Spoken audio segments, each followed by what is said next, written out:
sukacita bagi kita semua. Saudara-saudara, Bapak Ibu dan jemaat yang dikasihi Tuhan, pada hari ini kita akan bersama-sama mendengarkan kebenaran firman Tuhan. Kiranya kasih setia dari Allah Bapa yang menyertai, memberkati, dan memampukan kita untuk mengerti akan segala firman-Nya. Hari ini kita akan bersama-sama mendengarkan firman Tuhan yang pada hari ini tertulis dalam Yeremia pasal 1 ayat 4 sampai ayat 10. Demikianlah pembacaan firman Tuhan. Firman Tuhan datang kepadaku, bunyinya, sebelum aku membentuk engkau dalam rahim ibumu, aku telah mengenal engkau. Dan sebelum engkau keluar dari kandungan, aku telah menguduskan engkau. Aku telah menetapkan engkau menjadi nabi bagi bangsa-bangsa. Maka aku menjawab, Tuhan Allah, sesungguhnya aku tidak pandai berbicara, sebab aku ini masih muda. Tetapi Tuhan berfirman kepadaku, janganlah katakan, aku ini masih muda. Tetapi kepada siapapun engkau kuutus, haruslah engkau pergi. Dan apapun yang kuperintahkan kepadamu, haruslah kau sampaikan. Janganlah takut kepada mereka, sebab aku menyertai engkau untuk melepaskan engkau. Demikianlah firman Tuhan. Lalu Tuhan mengulurkan tangannya dan menjamah mulutku. Tuhan berfirman kepadaku, sesungguhnya aku menaruh perkataan-perkataanku ke dalam mulutmu. Ketahuilah, pada hari ini aku mengangkat engkau atas bangsa-bangsa dan atas kerajaan-kerajaan, untuk mencabut dan merobohkan, untuk membinasakan dan meruntuhkan, untuk membangun dan menanam. Amin. Demikianlah pembacaan firman Tuhan pada hari ini. Saudara-saudara yang dikasihi Tuhan Yesus Kristus, satu hal yang harus kita ingat dalam firman Tuhan pada hari ini, bahwa setiap pengutusan Allah selalu diawali dengan panggilan Allah. Ketika Allah mengutus seseorang untuk misi Allah, ataupun untuk sebuah pelayanan, ataupun untuk memberitakan firman Tuhan kepada seseorang atau kepada sebuah bangsa, maka Allah pasti lebih dahulu memanggil orang yang diutusnya. Demikianlah antara panggilan dan pengutusan merupakan satu kesatuan di dalam rencana dan visi Allah. Dan biasanya panggilan itu terjadi secara pribadi dan terjadi dalam beberapa bentuk. Misalnya seperti ini. Musa mengalami penglihatan akan nyala api melalui atau dari semak duri. Yesaya mengalami penglihatan terhadap para serafim, makhluk surgawi. Sedangkan Yehezkiel mengalami penglihatan terhadap 4 makhluk yang menyerupai makhluk hidup. Sedangkan Yeremia sendiri di dalam firman ini, firman itulah yang datang kepada Yeremia secara langsung. Demikianlah bentuk-bentuk panggilan yang terjadi kepada nabi-nabi ataupun hamba-hamba Allah. Tetapi harus kita ingat juga, saudara-saudara yang dikasihi Tuhan, walaupun pemanggilan itu terjadi di dalam berbagai bentuk, seperti penglihatan, perjumpaan secara pribadi, ataupun tanda-tanda ajaib, satu hal yang harus kita garis bawahi, bahwa kesamaan dari setiap panggilan itu, bahwa Allah lah yang berinisiatif memanggil hamba-hambanya, memanggil nabi-nabinya menjadi pelayan-pelayan Allah, yang disuruh Allah dan yang ditugaskan oleh Allah. Sehingga subjek pemanggil itu adalah Allah. Itu sebabnya panggilan dan pemilihan itu berada dalam otoritas dan kuasa Allah. Itu sebabnya Yohanes 15 ayat 16 berkata, "Bukan kamu yang memilih aku, tetapi akulah yang memilih kamu." Demikianlah perkataan Yesus kepada murid-murid dan kepada orang percaya. Kalimat ini adalah sebuah penegasan kepada orang-orang yang percaya di sepanjang zaman, kepada orang-orang yang disuruh dan diutus Allah, bahwa sesungguhnya pemanggilan itu adalah hak dan otoritas Allah. Maka ketika Allah telah memanggil dan menetapkan seseorang menjadi pelayannya, tak ada satupun yang bisa membatalkan rencana Allah. Bahkan orang yang dipanggil tersebut pun tidak dapat membatalkan rencana Allah yang terjadi di dalam hidupnya. Demikianlah sesungguhnya kuasa di dalam panggilan dan suruhan Allah. Oleh sebab itu, saudara-saudara yang dikasihi Tuhan, kalau kita perhatikan firman Tuhan hari ini, kita akan melihat sebuah kalimat yang sangat teologis dalam firman Tuhan ini. Dalam firman dikatakan seperti ini, "Sebelum aku membentuk engkau dalam rahim ibumu, aku telah mengenal engkau. Dan sebelum engkau keluar dari kandungan, aku telah menguduskan engkau. Aku telah menetapkan engkau menjadi nabi bagi bangsa-bangsa." Inilah perkataan Allah kepada Yeremia. Dari kalimat ini ada 4 kata kerja yang harus kita perhatikan. Dan masing-masing itu dilakukan oleh Allah. Aku membentuk engkau, aku telah mengenal engkau, aku telah menguduskan engkau, dan aku telah menetapkan engkau. Itulah yang dilakukan Allah kepada Yeremia. Allah yang mengenal, Allah yang memilih, Allah yang membentuk, dan Allah lah yang menetapkan. Menarik sekali kalimat panggilan ini yang dikatakan Allah kepada Yeremia.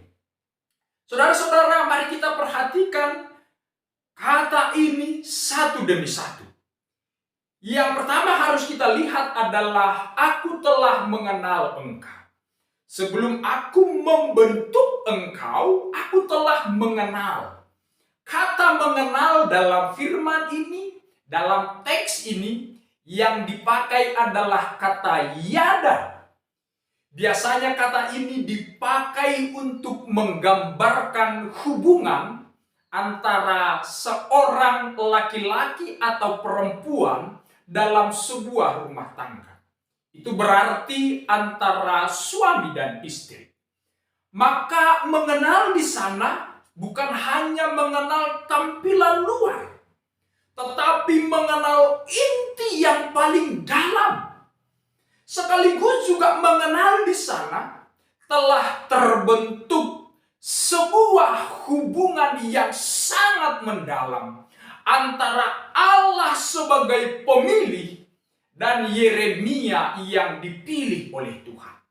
Maka ketika Allah mengenal, ketika Allah memilih seseorang, itu berarti saat yang bersamaan Allah telah membangun hubungan yang sangat mendalam antara dirinya sendiri sebagai pemilih dan orang-orang yang dipilih oleh Allah.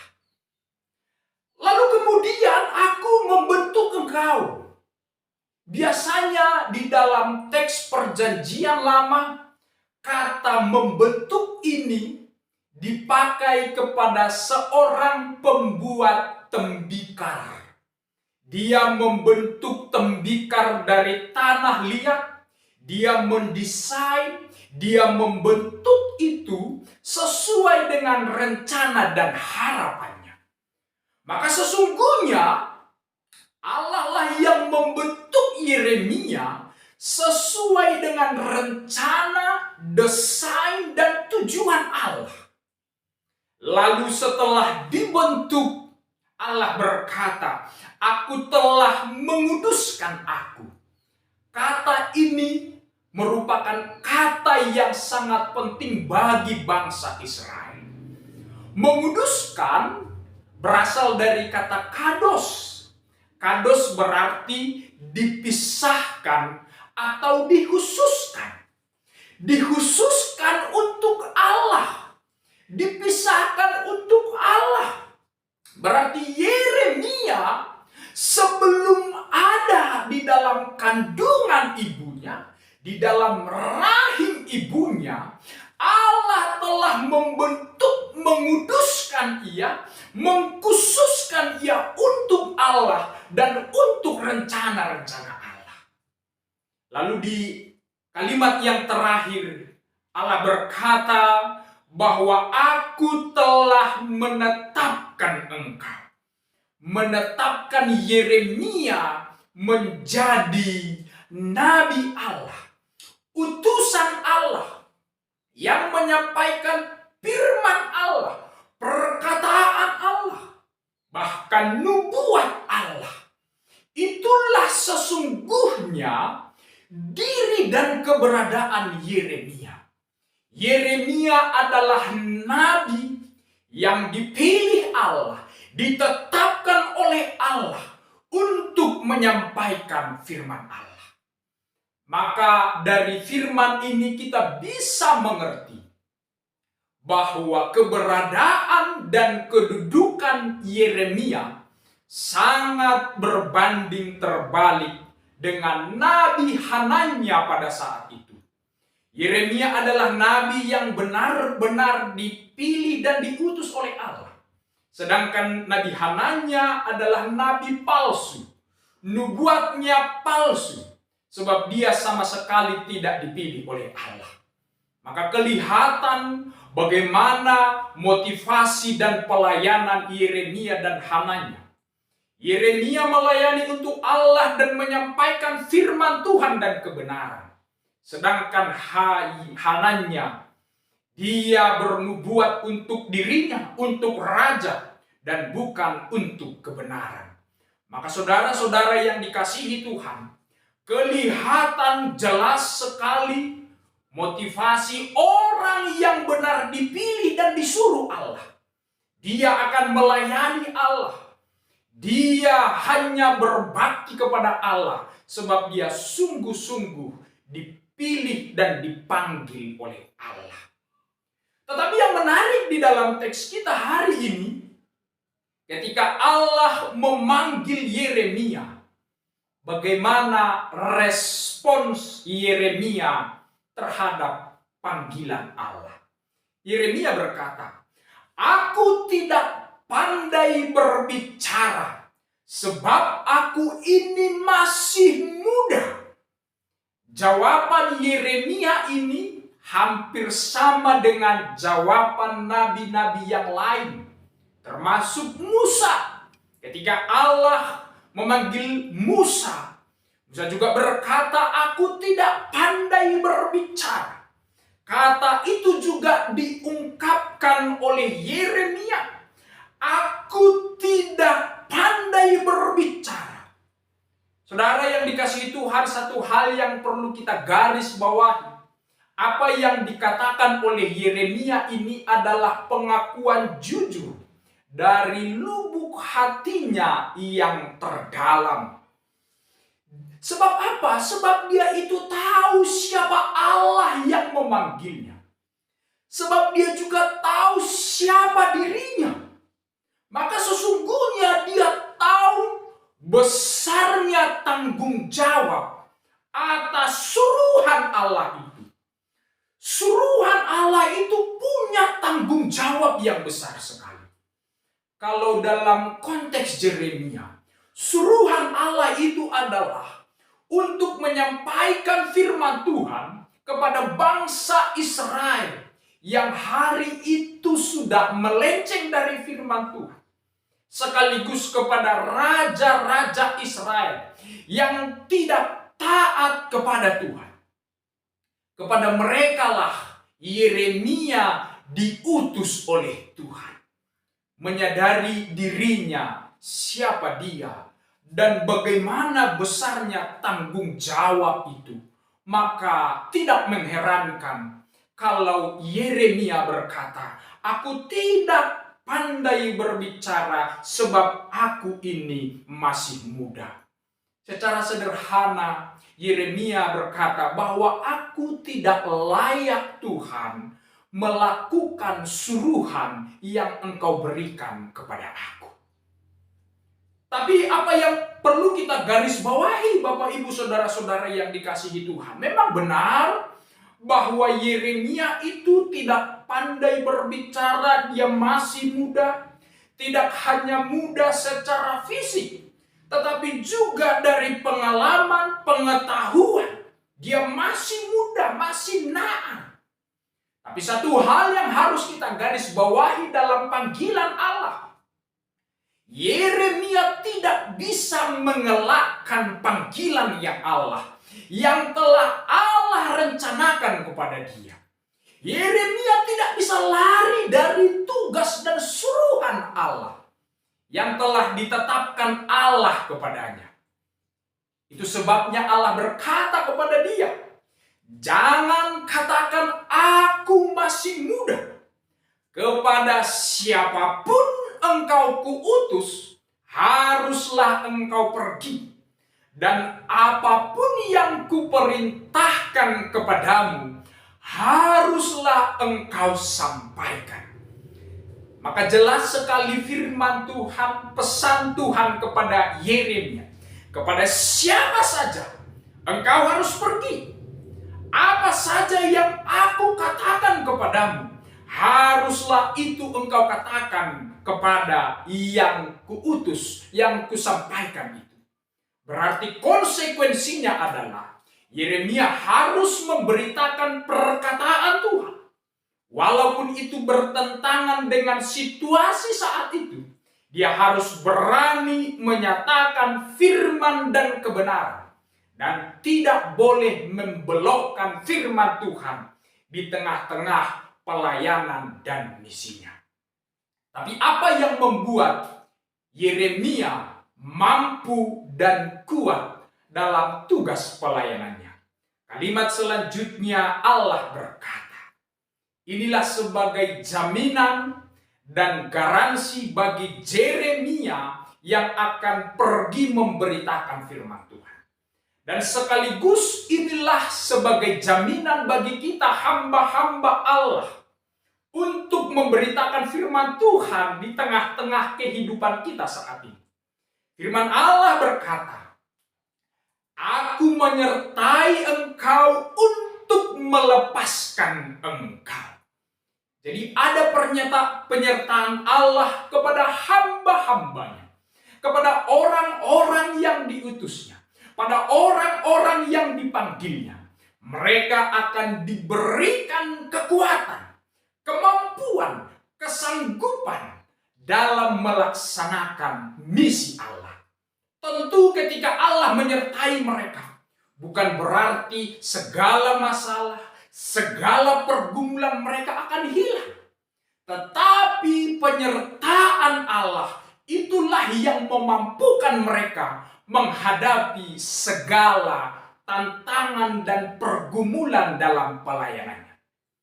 Itu seperti sebuah payung. Payung tidak akan pernah membuat hujan berhenti. Tetapi payung dapat melindungi kita untuk tidak kena hujan dan basah. Penyertaan Allah dan doa-doa belum tentu menghindarkan kita dari berbagai tantangan dan pergumulan.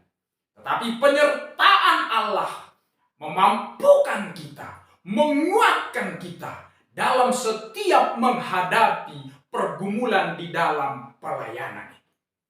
Maka kita lihat dalam firman ini, saudara-saudara yang dikasihi Tuhan, bagaimana inisiatif dan pekerjaan Allah itu.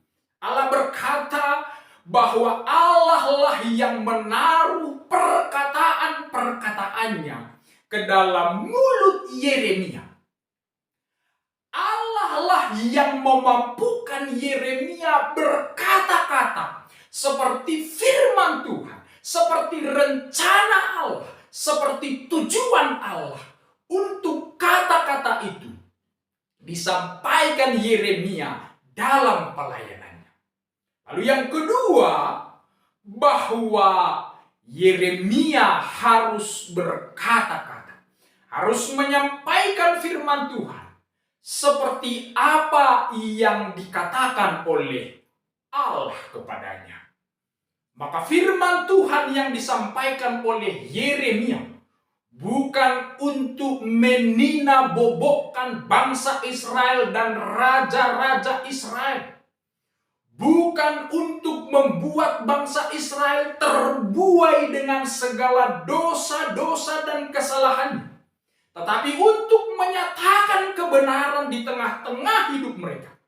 Karena hanya dengan kebenaran firman-lah bangsa itu bisa diperbaharui, dipulihkan menjadi bangsa yang dikehendaki oleh Tuhan. Sehingga pada ayat selanjutnya kita melihat bagaimana kata-kata yang luar biasa sekali. Mencabut dan merobohkan, membinasakan dan menghancurkan, membangun dan menanam. Istilah ini berasal dari dua bidang kehidupan. Satu bidang pertanian, satu lagi bidang bangunan. Dicabut lalu menanam kembali. Menghancurkan lalu membangun kembali.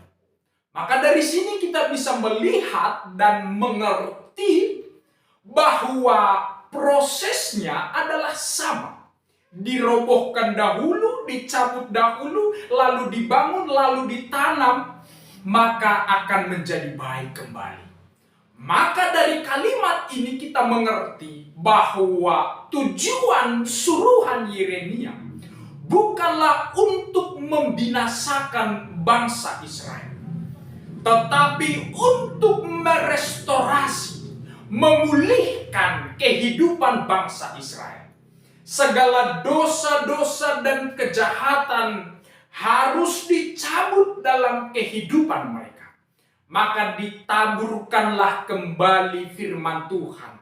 Maka firman Tuhan inilah yang tumbuh dalam hati bangsa Israel, sehingga mereka menjadi generasi yang baru, generasi yang setia, generasi yang taat. Itulah tujuan, panggilan, dan pengutusan Yeremia yang direncanakan dan ditetapkan oleh Allah. Oleh sebab itu, saudara-saudara yang dikasihi Tuhan, kita semua adalah orang-orang yang telah dipilih oleh Allah. Maka hiduplah dalam panggilan itu.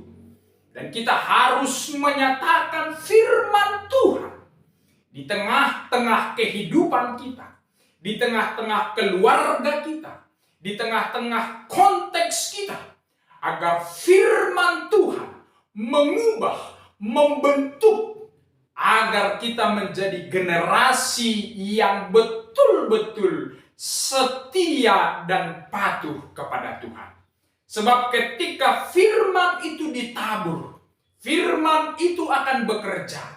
Sebab firman Allah tidak akan kembali sia-sia. Dia akan menjadi sesuai dengan rencana Allah. Amin. Tuhan Yesus memberkati.